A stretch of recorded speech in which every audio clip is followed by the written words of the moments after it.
Today, I am going to explain a drama, horror, mystery movie called Polaroid. Be aware, the video contains spoilers. Sarah and her friend, Linda, are going through a box of her late mother's belongings when they find a Polaroid camera. They also find a picture of Sarah's mother, which looks like a picture that was taken just before she died. Linda receives a like from her crush, which provokes Sarah to take a photo in lingerie on the Polaroid camera. We see the photo Linda took, and it is probably the most unsatisfying lingerie photo ever taken. Linda leaves when Sarah starts hearing sounds from the Polaroid. She checks it out and sees that a mysterious figure appeared on the photo. The lights go out, and strange noises are coming from different parts of the house. A ping-pong ball falls from the attic, so Sarah climbs the ladder to check. The ladder falls and she hears someone having difficulties breathing behind a tarp. She is ready to give him an inhaler, but he refuses the help and grabs her hand. We hear slashing sounds and she falls from the attic. We switch to a yearbook shooting where they introduce Bird. The other students make fun of her for wearing a scarf. And indeed, how pathetic. Bird fantasizes about the coolest guy in the school when she decides to take a photo of him from a distance. Connor notices it, so Bird has to flee the scene. She is fixing a watch at her workplace when Tyler enters the antique shop and gives her the Polaroid. She snaps a photo of him to check if it still works. Tyler tries to kiss her, but Bird refuses as she is more into Redditors. The situation was so uncomfortable that it instantly ended her shift. Bird's mom leaves for another shift because they struggle with money. I am sure this is going to be important later on. She grabs the camera and about to end her dog's life when the filmmakers decide they want to keep the audience mentally stable, so Casey enters the room. We learn a bunch of information about Casey, which I am sure will be important later in the movie. She invites Bird to a Halloween party and gives her a Red Riding Hood costume. Bird's friends pick her up and we hear what a 44-year-old scriptwriter thinks teenagers talk like. Tyler is looking at old photos when a shadow appears behind the canvas. He grabs a hammer and tries to fight it but finds no one there. As he checks the lenses, he hears the asthmatic breathing, and when he turns around, the creature is under the canvas to help save money on the budget. The group arrives at the Halloween party, but Bird isn't in the mood, as she is socially uncomfortable, as a good protagonist should be.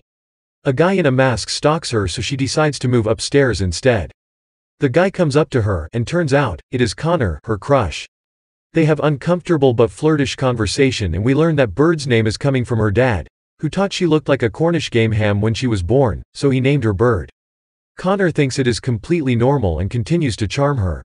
Bird grabs her Polaroid and snaps a picture of the four of them. Another girl takes a selfie with the Polaroid when the music stops and the cops enter the house. They take Bird away and Sheriff Pembroke tells her that Tyler was murdered. Later that night, she checks the photos she took before and sees a shadow on Avery's selfie. She wants to call her as she suspects it might have something to do with Tyler's death, but she changes her mind and goes to sleep. Avery stays at her house alone after the party and starts cleaning up. Luckily, everybody lives in a perfect horror movie set, where doors creak and lights flicker. When she sees the creature, she starts running, but thanks to the interior designer's marvelous work, she hits her head into a lamp. The creature catches up with her and gives her a head massage to ease the pain. Casey calls Bird and tells her Avery fell down the stairs and died. Bird goes up to her room, checks the photos again, and she sees that the shadow moved to the other picture. She throws the camera, but she forgets the camera is a dragonborn and it knocks her to the ground. Bird shows the pictures to the others. She explains the migration of the shadow, but they don't believe her. Devin tries to burn the photo. As the photo burns closer and closer to Mina, she also catches fire. Everyone tries to extinguish her, but only Bird has enough IQ to find out what is going on. As she put the fire out on the photo, she sees it regenerating itself. Bird and Connor are trying to figure out how the Polaroid works, so they go to the antique store and try to steal the box which the Polaroid came in. Bird enters the building while Connor waits outside. Bird gets the container when she sees the creature coming towards her. She escapes and they leave the scene. Connor tells Bird to look at the picture closer. She is also in the picture. Mina wakes up at the hospital and tells Devin how much she loves him. The lights start flickering, so Devin thinks this is the best time to leave her alone and ask a nurse about her day. The previously full of life hospital became empty in a minute, and Devin thinks the best way to find a nurse is to enter a dark room behind the front desk. A nurse stops him before he can enter, so he goes back to Mina, but it is too late. She already took skydiving lessons without him. Bird and Connor arrive at the hospital and Devin does the least dramatic anger outburst ever. Bird tells her story to Connor, because we are 50 minutes in the movie and none of the characters feel important. She finds a police evidence tag inside the camera case. She and Connor head to the archives to dig up old newspapers. They find out that 3 teenagers were killed 40 years ago. The serial killer, Robert Joseph Sable, took photos of his victims and the camera belonged to him. He was shot and killed before he could be taken into custody. The group is brainstorming about how to stop the entity. Devin gets angry and accidentally takes a picture of himself. The shadow moves to his picture and as he tries to photograph Bird, Kaylee sticks a pencil in his hand on the photo to stop him. Devin hits an officer and gets locked up. Bird and Connor tries to explain the story to Pembroke but he refuses to believe them, which is understandable, not like they could prove it by simply making a hole on the picture with a needle. When Bird explains the serial killer story to Pembroke, he gets angry and tells them to don't even dare to go near Robert's old house. Devin says sorry to Bird before she leaves. Kaylee finds information about the killer's wife so they head to her house. An old woman opens the door. Devin is alone in his cell when the lights go out. The creature tries to break into his cell since he forgot he can be anywhere he wants. 1 minute later he remembers he is a supernatural creature and stabs Devin from behind. The lady invites Bird and Connor inside and shows them a picture about her daughter. She tells the story how Rebecca was an antisocial child who was obsessed with that camera and took it everywhere with herself. Kids started bullying her because of it. One day, 4 kids went too far and took tasteless pictures of her.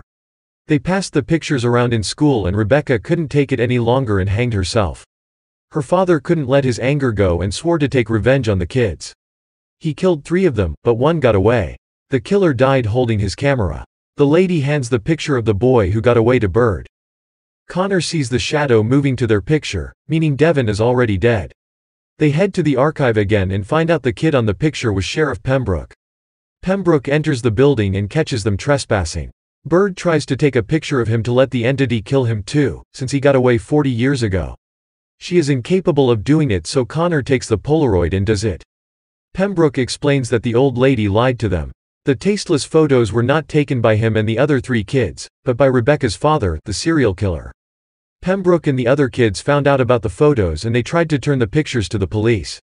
The father then killed the 3 kids to make sure no one will ever find out what happened. He was about to kill Pembroke too, but the police got there in time. Rebecca hanged herself only after the killings. The lights go out and we see the killer picking up Pembroke's photo. Pembroke shoots him but it doesn't have an effect on him. The killer tears the photo and Pembroke dies. Connor tries to shoot the killer in the head but it is still ineffective. The 2 girls run away and hide in a shower. The killer fades away as he can't bear the Axe body spray gas chamber, we call boys' locker room. Bird leaves Kaylee in the shower to look for Connor. They decide to look for the camera, as Bird has a plan. They find the camera, but the killer takes Connor away. Bird takes a photo of herself and the creature instantly switches priorities, instead of killing Connor in 3 seconds. She then goes to a developing room. The creature grabs her throat but just in time, she manages to snap a new profile picture for him. She crumples the picture, but her hand was also on it so she breaks her own fingers as well. The move didn't stop the creature, so she burns the photo instead and the creature blows up. They forgot that the creature was on Bird's selfie last time and not on the group photo but doesn't matter, they are happy anyway. Kaylee jokingly says she is never going to take another group photo ever, which is hilarious considering the fact that half of her friend group is dead and they just killed an innocent police officer 30 minutes ago. The creature is gone and Bird throws the camera in the river, ending the killings.